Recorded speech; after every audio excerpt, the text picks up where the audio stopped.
जान दिलों का मिलन होने जा रहा है। क्या बात।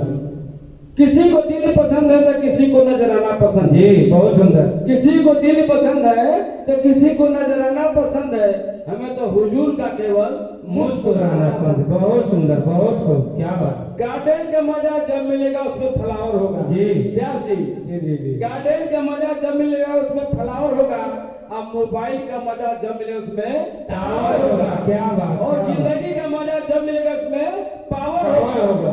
अरे सतगुरु का मजा हो लेगा जो इनके चरणों में न्यौछावर होगा। बहुत सुंदर, बहुत। बेरंगों का रंग लिए फिरते हैं। जी बेरंगों का। जी बेरंगों का रंग लिए फिरते हैं और जीने का एक ढंग लिए फिरते हैं। जिस अल्लाह को पाने के लिए तरसते हैं काजी मुल्ला से। है क्या बात। जिस अल्लाह को पाने के लिए तरसते हैं काजी मुल्ला से, अल्लाह की कसम अल्लाह को अपने संग लिए। क्या बात, बहुत सुंदर, बहुत खूब। और सत्संग जी कल की बात पर बात ना होता बात रोवेला। जी 10 सेकंड आगे नहीं बढ़ चाहत डायरेक्शन के इशारा हो रहा बा। यानी काहे के मतलब कि जैसा प्रवेश भजन गीत भजन होबे के चाहिए।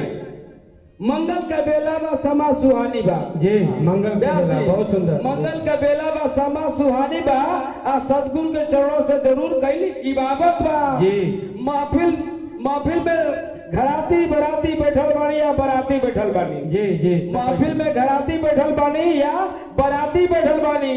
धर्मराज सतीश कवि के तरफ से सबके स्वागत बा। क्या बात, बहुत सुंदर, बहुत। जीवन में कबो कबो खुशी वाला रात होला। जी कबो कबो। जी जी। जीवन में कबो कबो खुशी वाला रात होला।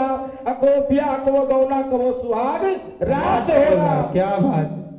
अरे लोग कहला बड़े भाग से संतन से मुलाकात होला और जब संतन से बात होला तो समझी खुदा से बात होला। क्या बात। पहला पानी जब धरती पर बाजेला। जी पहला पानी असार वाला काल बाजल। पहला पानी जब धरती पर बाजेला तो मवेशी के तनी रौकल देखी। जी मवेशी के तनी रौकल देखी। आज जहिया नाती के घर में जन्म होला वो दिन आजी के तनी छौकल देखी। क्या बात, क्या बात, बहुत सुंदर, बहुत खूब।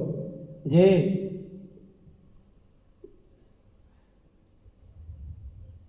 जहिया बेटा के सर पर सेहरा बंधा जाला। जी। आज जेकरा बेटा के सर पर सेहरा बंधाइल बा ओकर छाती कितना चौगुना होई कुछ कहल नहीं जा सकेला। जी अंदर से बहुत खुशी। जहिया बेटा के सर पर सेहरा बंधा जाला वो दिन बाबूजी के तनी ठौकल देखी। जी। आ जहिया घर में पतो उतर जाली वो दिन तनी सासू माँ का छौकल देखी। है क्या बात, बहुत सुंदर। जब खुशी में दिल सराबोर हो जाला अखिया चहक के, जब खुशी में दिल सराबोर हो जाला अखिया चहक जाला मनवा मोर हो जाला। जी जी। क्या केहू के छुपौला से ही ना छुपे।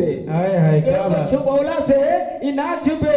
ऐसा चीज है कि सगरो अंजोर हो जाला। अंजोर हो जाला। प्यार से गाना जी।